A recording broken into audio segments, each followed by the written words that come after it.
जय हिंद दोस्तों, आपका स्वागत है आपके अपने YouTube channel air success force पर।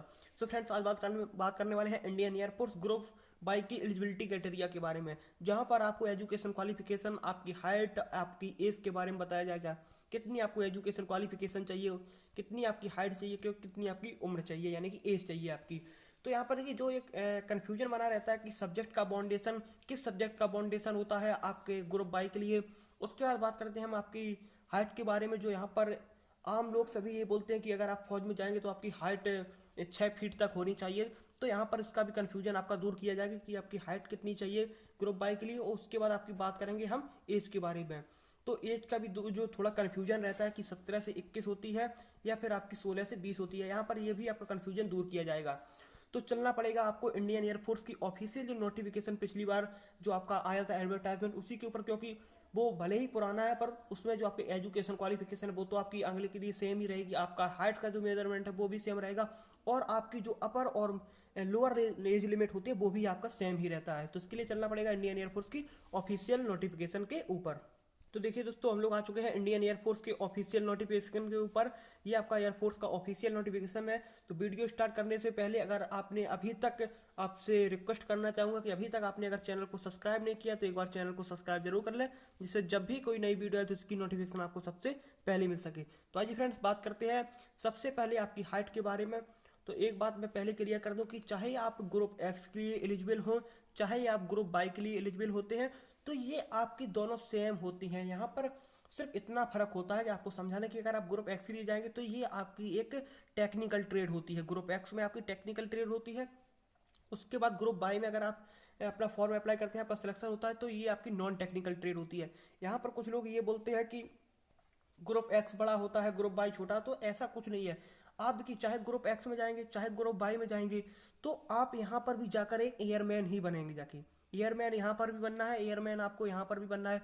बस आपकी जो जो आपका वर्क होता है वो अलग अलग होता है। ये टेक्निकल में जाता है या आपका नॉन टेक्निकल में, बस आपकी सैलरी में जो होता है वो फर्क होता है थोड़ा बहुत। तो उसका भी बताएंगे कि सैलरी कितनी होती है आपकी।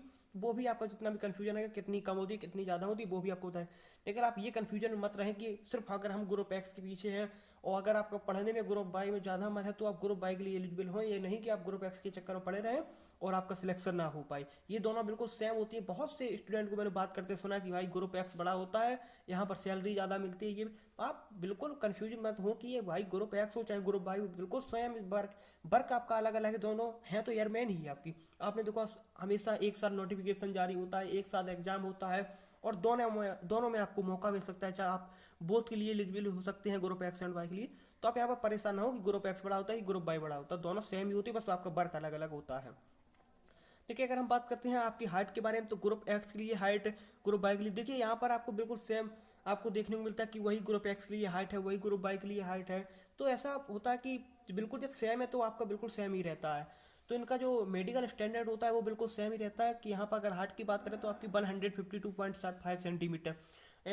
इसको अगर आप फीट में अगर कैलकुलेट करेंगे तो 5 फुट 1 इंच या 2 इंच की समथिंग आपकी ये निकल के आती है।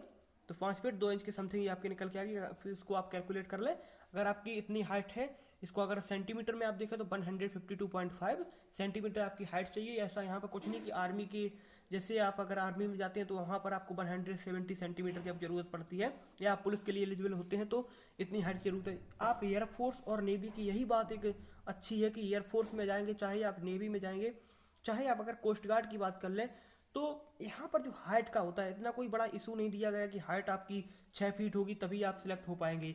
आपकी एक मिनिमम हाइट 5 फीट की, थोड़ी 1-2 इंच आपकी होनी चाहिए, 5 फुट 2 इंच, जो आपकी बिल्कुल नॉर्मल और एकदम बेसिक जो आपकी हाइट होती है वो इतनी तो आपकी होनी चाहिए, तभी आप फौज में जाके थोड़ा अच्छा भी लगेंगे। 5 फुट के हैं, हाँ, तो आप एयरफोर्स में जाके थोड़ा अच्छा लगेंगे वो आप वर्दी पहने हुए। तो 152.5 सेंटीमीटर की आपकी हाइट होनी चाहिए, बिल्कुल एक आपका एक बेसिक क्राइटेरिया जिसको आप हाइट के लिए बोल सकते हैं। उसके बाद बात करते हैं हम आपकी एज के बारे में। तो एज का थोड़ा ऐसा रहता है कि एज में आपका वैसे 17 से 21 साल होता है। 17 से 21 साल ग्रुप एक्स और ग्रुप बाई के लिए दोनों के लिए सेम होता है, तो यहाँ पर आप कंफ्यूज मत हो। बस जो आपकी 21 साल होती है ये अपर एज लिमिट आपकी होती है, यहाँ पर आपकी इनरोलमेंट तक की। यहाँ पर आप एक एक नोटिस देखेंगे, यहाँ पर लिखा हुआ होगा, कहीं पे मैंने देखा था। ये देखिए, यहाँ पर आपका लिखा हुआ है कि जो अपर एज लिमिट होती है वो age on date of enrolment is 21 years. इसको अगर समझे तो आपकी जो ज्वाइनिंग, इसको आप अगर सीधा सीधा बोले कि जब आप ज्वाइनिंग पे जाएंगे तो अब आपकी 21 साल उम्र हो जाएगी। तो आप जो सीधा समझ लीजिए कि आप 20 साल तक आप इसको फॉर्म को अप्लाई कर सकते हैं। 21 साल आपकी ज्वाइनिंग की एज लिमिट रहती है। उसके बाद अगर हमने एज की अगर बात कर ली तो 17 से 21 साल आपकी एज लिमिट होगी। एजुकेशन क्वालिफिकेशन की बात करें तो आपका जो बायो ग्रुप की बात करें अगर हम, तो यहाँ पर सिर्फ आपको इंग्लिश का सब्जेक्ट का फाउंडेशन रहता है। इंग्लिश सब्जेक्ट का फाउंडेशन रहता है क्योंकि आपकी इंग्लिश होनी चाहिए, तभी आप ग्रुप बाई में एलिजिबल हो सकते हैं। जैसे ग्रुप एक्स की अगर हम बात करते हैं तो ग्रुप एक्स में आप फिजिक्स, मैथ और आपकी इंग्लिश कंपलसरी होती है। यहाँ पर आपके 3 सब्जेक्ट कंपलसरी होते हैं, फिजिक्स, मैथ और इंग्लिश। और वही ग्रुप बाई की अगर हम बात करते हैं तो सिर्फ आपकी एक इंग्लिश सब्जेक्ट का फाउंडेशन रहता है कि आपके पास अगर इंग्लिश है तो आप फॉर्म में अप्लाई कर सकते हैं बाई में। और वही अगर आप एक्स में जाएंगे तो आपके पास भले ही यहाँ पर अगर आपकी फिजिक्स रही, यहाँ पर अगर आपकी बायो हो गई तो फिर आप ग्रुप एक्स के लिए एलिजिबल नहीं होती। अगर बाई ग्रुप की बात करते हैं हम तो बाई ग्रुप में आपकी इंग्लिश होनी चाहिए, वो भी 50% मार्क के साथ, यानी कि 50% नंबर आपके होने चाहिए इंग्लिश में, तभी आप बाई ग्रुप के लिए एलिजिबल हो पाते हैं।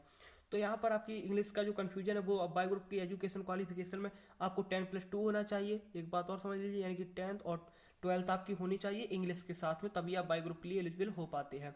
उसके बाद बात करते हैं हम आपकी, देखिए एज की हो गई है, आपकी हाइट की हो गई है और आपकी एजुकेशन क्वालिफिकेशन की आपकी बात हो गई है। उसके बाद बात कर लेते हैं आपकी सैलरी के बारे में, जो आपका कन्फ्यूजन है।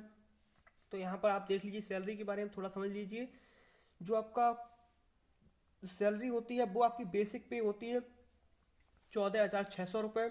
ये आपकी ग्रुप एक्स के लिए होती है, ये बिल्कुल आपकी बेसिक पे होती है, जो इसको आप ट्रेनिंग के दौरान आप लेते हैं। उसके बाद जो आपकी ग्रुप एक्स के लिए जो आपकी सैलरी बनती है, ये सिर्फ आपकी वो सैलरी होती है, इसमें कोई भी आपका जो अलग से भत्ता जिसको आप बोल सकते हैं, अलाउंस बोल सकते हैं, वो यहाँ पर नहीं जुड़ा होता है। सिर्फ आपकी बेसिक सैलरी होती है 33,100 रुपये। और बायो ग्रुप की अगर हम बात करते हैं तो 26,900 रुपये।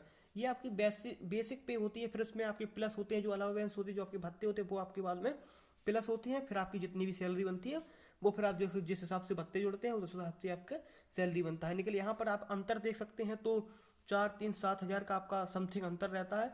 तो वही आपका ज़्यादा सैलरी का भी अंतर नहीं था। आपकी जब भत्ते वगैरह जुड़ते हैं, महंगाई भत्ता और तमाम भत्ते होते हैं, वो सब जब जुड़ते हैं तब वो आपकी सैलरी ज़्यादा अंतर नहीं रहता है। 3, 4, 5 हज़ार का ज़्यादा से ज़्यादा अंतर आपका रहता है। तो यहाँ पर आपकी सैलरी का भी कन्फ्यूजन था, वो दूर हो गया कि बहुत ज़्यादा कम होती है। और तो यहाँ पर देखिए, जितने भी हमको, मैंने आपको बोला कि हमको ये आपको नोटिफिकेशन बतानी है कि आपका एज क्राइटेरिया क्या रहता है, आपकी हाइट क्या रहती है, आपका एज क्या रहता है, आपकी एजुकेशन क्वालिफिकेशन क्या रहती है। तो आप यहाँ पर सारे डाउट्स क्लियर कर देंगे। आई होप आपको ये वीडियो अच्छी लगे होगी। अगर आपको ये वीडियो अच्छी लगे तो एक बार वीडियो को लाइक कर दें और ज़्यादा से ज़्यादा अपने दोस्तों में शेयर करें। अब आपसे मुलाकात होगी अगली वीडियो में, तब तक के लिए जय हिंद दोस्तों।